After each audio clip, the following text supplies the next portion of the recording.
What's happening, everybody? Grand Prix DB02 here, kicking it back here at Munday Mazda on FM 1960 out here in the north end of Houston, Texas. And today I am so excited because I am testing out the all-new 2016 Mazda CX-9. Now this, of course, is the second coming of Mazda's flagship three-row SUV. And with as many world firsts as this thing debuts, not only for Mazda, but for a good chunk of the full-size SUV market in general, this is one big hefty crossover that you should definitely pay attention to.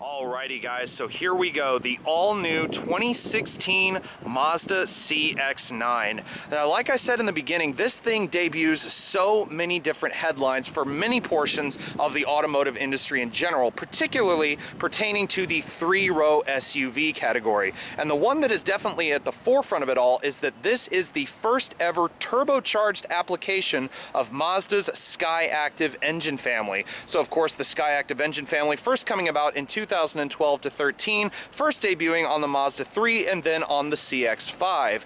Now fast forward a few years later and Mazda is at it again. Now I'll talk about the engine a little bit later, but the other headline is that this is the newest vehicle in Mazda's current lineup to receive their Kodo design language. Some of you guys may remember the old CX-9, which lasted from 2007 until 2015, was basically a Mazda 6 with an SUV platform on it. And I'm not talking about the current Mazda 6, I'm talking about the first generation Mazda 6, which was co-developed with Ford Motor Company. Now also in co-development with Ford Motor Company was the engine choice. The old CX-9 used a 3.7 liter Duratec V6, specifically sourced from a lot of Ford's bigger vehicles. So now Mazda has pretty much done away with any kind of dealings with Ford as far as their full-size crossover. Now as far as looks go, this thing definitely has a lot of presence, and this one that I'm showing you guys really is showing off everything. This one is an all-new trim for the CX-9 as well. This is a 2016 CX-9 Signature, and it tops the scales at just under $45,000, which is a pretty hefty chunk of change in anyone's book. But for that, you do get quite a lot. But for starters, let's talk about the trims. There are actually 4 of them, like I just mentioned. So you have the basic 3 that carried over from the old one. That starts with Sport, then Touring, Grand Touring, a couple of which are available with all-wheel drive, and then you have the Signature. Now, what is signature about this Signature trim level is the fact that this one debuts a lot of new premium materials as far as the interior is concerned, and also, as you can see on the back of the vehicle, this one comes standard with Mazda's iActive all-wheel drive system. So you cannot get a Signature like the other 3 with front-wheel drive. It only comes available with the all-wheel drive system. Now from an exterior standpoint, this thing looks so aerodynamic. It looks a lot more slimmed down in terms of its overall shape, and that really starts here at the front. The front is very reminiscent of a lot of Mazda's other designs. Again, the Kodo design language having a pretty common appearance theme with a lot of Mazda's vehicles, and it starts here with these beautiful wraparound HID or high intensity discharge LED accented projector headlights. Now at first I did say they seem a little bit small compared to the whopping size of this rather shark-nosed grille that Mazda has now integrated into the front of the CX-9. Now the headlights themselves are gorgeous. They glow a beautiful iridescent blue when you turn them on, and you also have these very small little LED or rather HID projector lights hidden underneath. So no big fog lights, no anything like that to disturb the front appearance of the vehicle, shall we say. Now speaking of the grille, like I said, it's a very shark black-nosed appearance because if you look at it from the side, the top portion actually sticks out just a little bit further than the bottom. And as you can see, this being the signature trim, it is lined with chrome and satin silver everywhere. Now also, what's also important with this big Mazda badge in the middle is that this is the portion for Mazda's radar-guided cruise control. So this does have an active cruise control system, and for 45 grand, I would definitely expect that to be on the options list. Now really, this thing doesn't have any additional packages on it. The signature pretty much comes fully loaded from the factory, and this does put it in the firing line of a lot of full-size loaded out crossovers. But when compared to a lot of the competition pertaining mainly to vehicles like the Ford Explorer and other three-row SUVs, you're talking sometimes about a $10,000 savings when it comes to option for option. Now, one of the other things to me that really sets off the exterior are this set of 20-inch painted aluminum alloy wheels. Now, these are standard on the Signature and the Grand Touring. If you go for the Sport or the Touring, you're going to end up with, I believe, 18-inch wheels, but these 20s really set off this car nicely. Now, again, this being an all-new chassis, you have modern conveniences such as the four-wheel disc brakes. You also have traction control and the other standard amenities, but you also do have a lot more upgraded safety features, which we'll cover here in just a bit. Now, like I said, looking at it from the side, again, the profile is very aerodynamic. It's very sleek, it's very slimmed down, and it is very typical Mazda. And as we come around to the back, the same story that we heard about at the front definitely applies to the back. So we have these LED taillights here. You do have the LED ring that runs around here and then up along this little bar up top with a nice lavishing of chrome to connect the two taillights. You have that big Mazda badge in the middle, and then, of course, you have the Skyactiv badge and your CX-9 badges as well to let the people know behind you that you are driving something very special. Now, being the fact that this does have Mazda's Connect system, which does come with an 8-inch screen inside and a rear view camera, it also does come with the rear parking assist sensors, and finishing it all off under a nice piece of chrome is the dual exhaust outlets. Now, the old CX-9 did have dual exhaust as well, but it was finished off with the triangular exhaust finishers, and those aren't exactly bad, but I would say that just the simple dual exhaust on this one definitely does finish it off very nicely. Now, as we finish off our exterior part, we come up to the roof here, and as you can see, you got a shark fin antenna for your XM Sirius satellite radio. You do have a power tilt and sliding sunroof, which is also standard. And then I do like these roof rails. Now, you can integrate a extended roof rack up here on the top, as you can see by these little parts that you would remove from the top of the vehicle. But as you can see, just without that on here, I do think it actually looks a lot nicer. If you had a giant roof rack up top, I'm not sure how well or how much worse that could make the roof actually look, because sometimes they just look a bit bulky. But anyways, also finishing things off, you do have these wonderful, very slim LED turn signals here inside of the mirrors. So from an external standpoint, this CX-9 really does have a lot of presence, and I have been waiting for so long to actually get my hands on one of these. Ever since I saw this car in drawings, I just thought it looked absolutely beautiful, and I have to say Mazda has done an outstanding job redesigning this car, especially from an external standpoint, to really have that much more upscale and premium look and reflect the MSRP that they are actually charging. Now, as beautiful as this signature trim is, there is one place that I am dying to show you, and that is when we open the driver's door and examine the interior.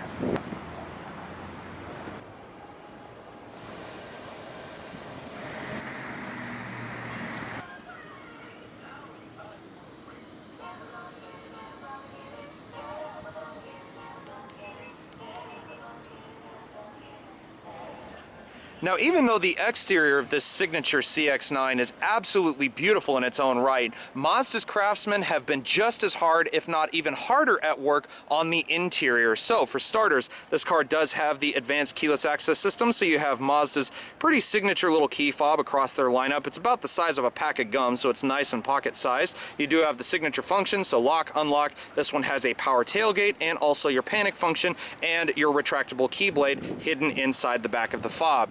Now, it does have the button on the door, so as you can see, the vehicle's locked right now. You push the button, and 2 beeps indicates that the vehicle is now unlocked. Now with the interior of the CX-9 Signature in particular, one thing immediately jumps out at you when you open the door, and that is this Auburn premium Napa leather lined interior. This is the only interior you can get on this uppermost trim level, and bearing in mind there's only 3 exterior colors you can get, all of the exterior colors will suit this beautiful saddle brownish colored interior as well. The exterior colors being the snowflake white or the crystal white pearl mica, you have the machine gray, and also this jet black pearl mica as well. So those are the 3 colors available on the Signature at this current time. Later on, Mazda may introduce some other exterior colors, but moving on to the interior, for starters, aesthetic wise, some of the interior materials are a little bit on the adequate side, I would say. There's not as much padding as I would have thought, especially here with this brown trim here on the door panel that lines across the dash and around to the other door as well. It's not padded, it feels a little bit firm, but the Napa leather is just as smooth, just a touch. It's very, very premium feeling. You also have the brushed aluminum silver trim here, and on the upper part of the door, it is a little bit firm. If you're going to rest your arm there, don't expect your arm to just sink into a padded piece of leather. But speaking of padded leather, they did include some of that here on the middle part of the door, also here for the armrest, so if your elbows are down here, that is another nice thing. And one of the other signature pieces on this interior here is the genuine rosewood trim. This is again only available on the Signature. You can't get this on a sport touring or grand touring. This is the granddaddy of them all. This is just as loaded as it's going to get. Now, down here on the door also, you can see a little word that says Bose. This car has a 12-speaker premium Bose audio system, and again, that's part of the Signature trim level as well. Now, examining the interior, this thing is just loaded to the gills with all kinds of electronic toys. For starters, you have multi-way power adjustable seats, so you have power recline, power distance, you have your lumbar, and 2-person driver memory seating. Now also, once you step in, the step-in height is actually not too bad. It is more like that of a mid-size crossover, but you don't necessarily step up and in, you kind of just slide right in. That's another thing I like about these more car-like crossovers. And for starters, it's getting kind of hot in here already, so let's go ahead and fire this thing up. Like I said, I have the key fob inside the vehicle here, so all you have to do is once the key fob's inside, just put your foot on the brake. Once the car recognizes the fob, the engine start button light will turn green, and after all of that, just simply hit the button and it'll fire up.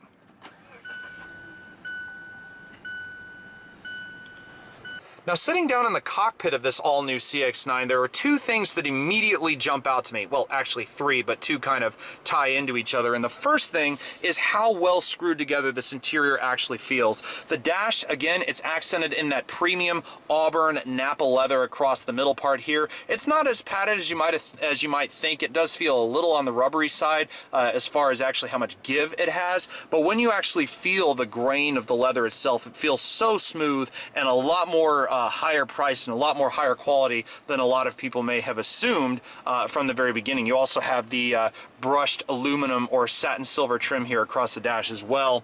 And the other thing that kind of ties in with that is just the way that everything is laid out in here. There seems to be a button, a dial, a knob, a twist kind of giz-whiz or whatever for all kinds of creature comforts throughout the interior. And we'll go over these in detail here in just a bit. But the other big thing that I'm noticing is the driving position. I'm 6'1" and I have plenty of headroom here in the front, and that's thanks to the sunroof mainly. But other things is when I stepped into the vehicle, I didn't feel like I was stepping up or stepping down. You just kind of slide right in. And that's the thing I like about this CX-9 is that it behaves or actually kind of feels more like a car. A lot of other 3-row SUVs on the market right now do feel a lot more big. You feel a lot higher up in the air, and you still feel like you have presence in the CX-9, but you don't feel like you have to sacrifice or rather actually increase the size of the vehicle to actually feel like there's a lot of space. Now, starting off with the technology side of things, the first thing that I'm loving is the color heads-up display up there at the top of the dash. I'm not sure how well you can see it. There you can see it now reflected against one of Munday Mazda's used cars over there. But I do like that because I'm always one for eliminating a lot of distractions inside the interior. Now, as much as I would love looking down at this beautiful 3-tier gauge cluster, you have your tachometer, speedometer, and then a liquid crystal display with all other kinds of relevant information. We'll get into how that works here in just a moment. I do like a good heads-up display because it means I can keep my eyes on the road. I can still see it absolutely perfectly. It displays my speed, what gear I'm in, and also how high my RPMs are, and then you can also toggle that as well. But moving here to what's directly in front of the driver, like I said, just the steering wheel has so many buttons on it. And the first thing you notice is over here on the left, you do have your hands-free radio, your voice recognition, your Bluetooth, but you also have a little button here labeled info, and that is what controls this third gauge here in the gauge cluster. So if I press it, you can see it can rotate between different service intervals. You can have your lane departure warning system. You also have a compass, which integrates in with the navigation via the 8-inch screen right here on the dash. And then it goes right back to your trip meter. Now, the font and the way the gauges actually look is pretty typical Mazda. I think my mom has something very similar in her CX-5. So that's good that Mazda is kind of keeping a theme. They don't look boring, and they certainly don't look drab, so that is another good thing. And moving back to the steering wheel over here on the right, you do have your cruise control functions and also the button for the active radar-guided cruise control as well. So that allows you to set the distance between you and the vehicle in front of you. Now, moving over here to the left, before we even get to the center console, we have more things, including tire pressure, your parking sensors, your blind spot monitoring, your active parking assist, traction control, and also the power tailgate as well. So that is kind of cool that you transfer from a sea of buttons over here to even more buttons over here on the left-hand side of things, aside from your windows and everything else. Now, moving over to the center console, up here at the top of the dash is an 8-inch color display that goes in coordination with Mazda's Connect system. Now, how Mazda's Connect system works is very much reminiscent to kind of a Mercedes or Audi-like system, like Mercedes Command or perhaps Audi's MMI. You do have a rotary wheel that allows you to select through different things. So you have different apps, you have entertainment, you have navigation, and unfortunately, this one does not have its SD card installed, so I can't show you the map graphics. But ease of use, it's pretty responsive, and I do like the graphics.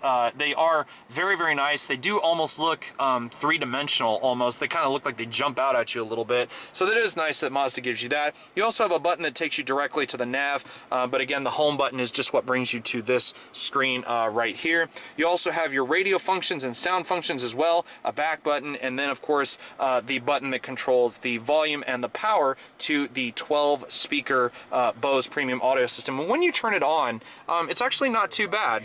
And travel through life. Tell my story. It don't work like that when you're lost.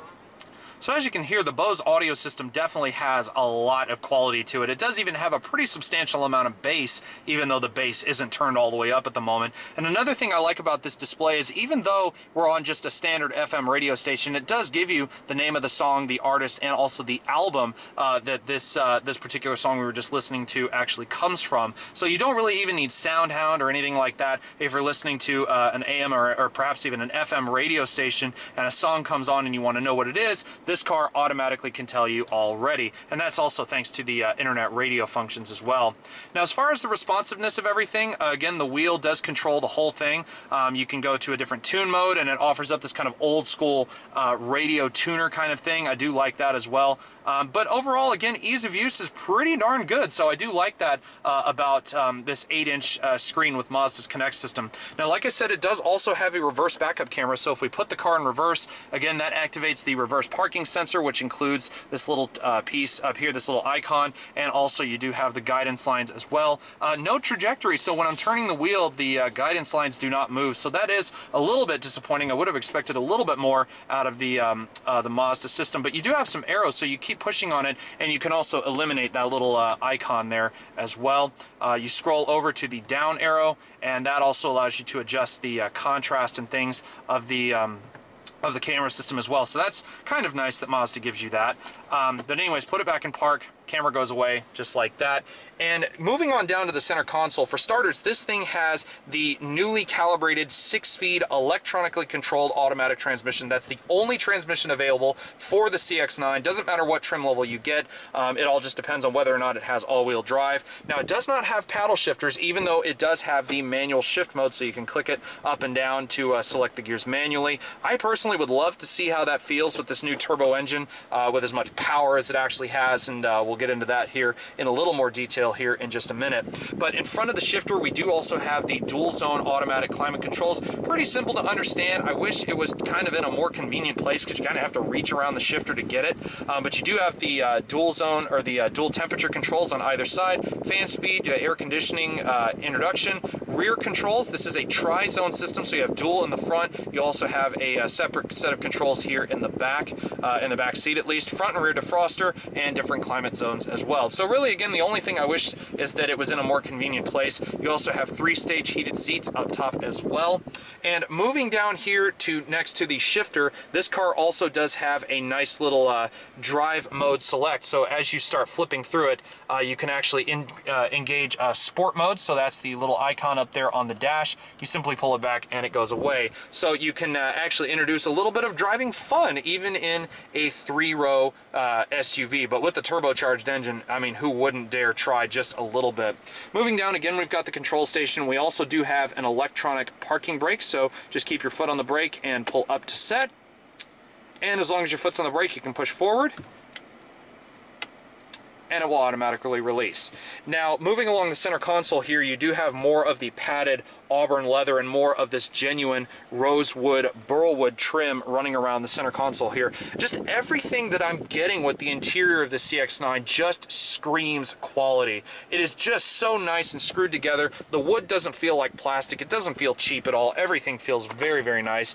You do have a split tier center console. You have dual USB ports. You have the SD card for your navigation, and also the auxiliary input for your media devices as well. Now, like I said, this car also does have Bluetooth, so you can stream your music straight to the Mazda Connect system as well. But overall, just the interior of this thing is absolutely wonderful. The auto-dimming rear view mirror, HomeLink garage door system integrated into the mirror, and then also, like I said, the single panoramic, or the single power sunroof. So you do have an automatic one-touch function. You have a nice little wind guard that comes up as well. Push that forward. Very smooth operation nonetheless. Now, moving on to the CX-9's back seat, again, this being a 3-row SUV, there is a plentiful amount of space here in the second row seats. These do fold down and they do adjust via a distance control bar here underneath the front of the seat. You have a recline here on the side, and then you also have this trigger here which allows you to pull it up and move the seat forward and tilt it forward at the same time to allow access to the third row seats.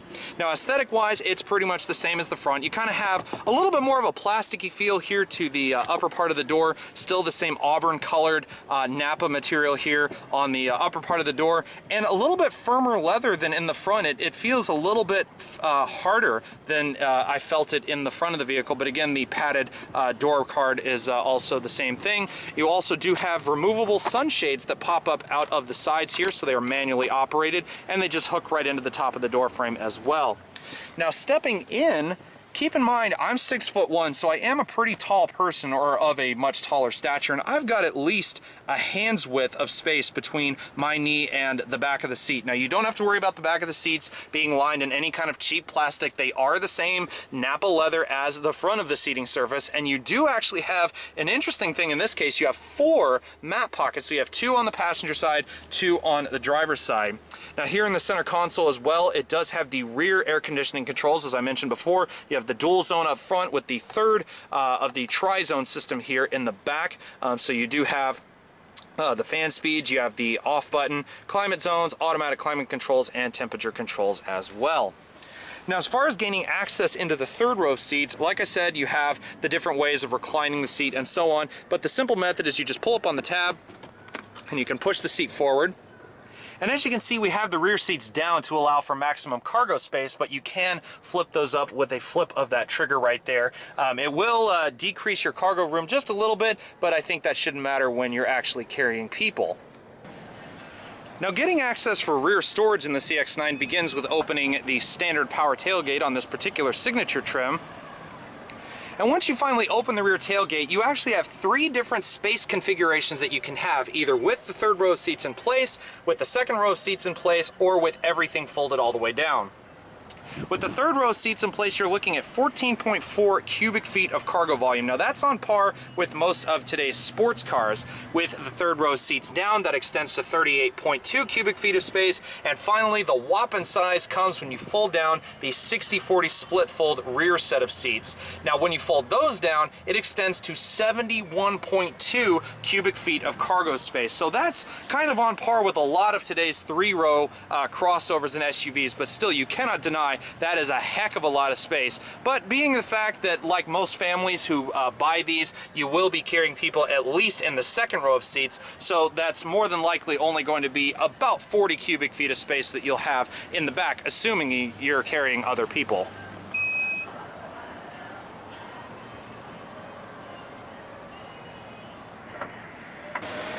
Now, of course, like I said in the beginning, the real headline with all of the CX-9's trim levels is, of course, this all-new 2.5-liter turbocharged Skyactiv 4-cylinder engine. Like I said, this is Mazda's first ever turbocharging of any of their new high-compression Skyactiv engines.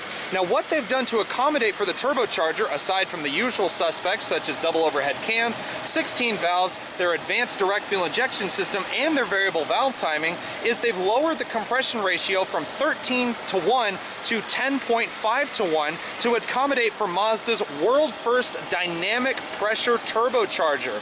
Now, how Mazda says that dynamic pressure turbo works is when the engine is idling or at lower RPMs like it is now, the turbocharger is not injecting its full 17.4 psi of boost. However, once it enters the maximum torque curve around 1500 to 2000 RPM, the turbo then all of a sudden opens up and releases all of the boost pressure. Now, once the turbocharger is introduced, this engine now cranks out 250 maximum horsepower. Now, that is done on 93 octane fuel. However, if you reduce it to 87 octane fuel, you will be getting 227 horsepower. However, the big story is the torque. 310 pound-feet from a 4-cylinder engine, which is pretty darn incredible considering the fact that most of the competition is still running with turbocharged V6s and V8s.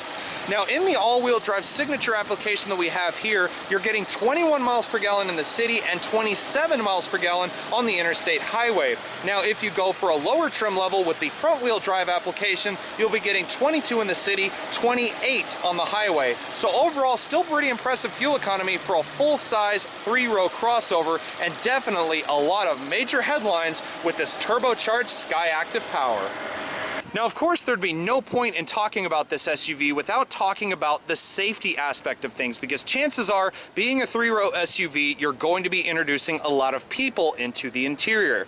Now, aside from the usual suspects such as traction control, dynamic stability control, and 4-wheel disc brakes with anti-lock brakes, this thing does carry a whole host of safety features. For starters, Mazda says things like the electric power steering is nice and weighted to allow for greater vehicle control, but you also have things such as the active radar cruise control, you have lane keep assist, rear cross traffic alert, lane departure warning, and the list goes on and on. Now also, as you would expect in a full-size SUV, you do have a lot of airbags. So you have one for the driver, one for the passenger, you have side curtain airbags as labeled up there on the A pillar, and also the B and C pillars there in the back. Then also, of course, you have the side impact airbags as labeled here in the seats. So there is quite a lot of things to talk about in terms of safety when it comes to the CX-9, making it a very, very strong point when talking about this all-new model. But overall, I'm very comfortable here in the passenger side as well. Here in the glove box, they have the Moroni sticker, so we'll take a quick look at that just to show you all of the stuff on this particular vehicle here. And overall, I have to say, this CX-9 is a very much anticipated vehicle. Like I said, I'd been waiting for a long time to finally get my hands on one of these, and now that I actually have, this has beyond exceeded my expectations. If I was a family man and I had a couple of kids, this would definitely be the vehicle I would go after.